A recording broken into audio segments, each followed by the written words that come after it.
engine, it doesn't say, but it very well, you know, the size of this airplane could be a half Volkswagen or something like that. Certainly under 100 horsepower. That certainly does sound kind of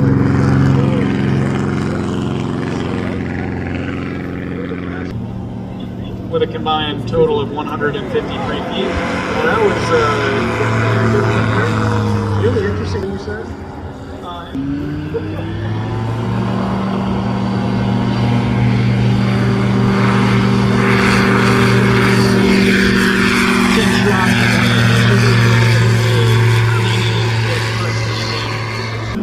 Cubic centimeter engine.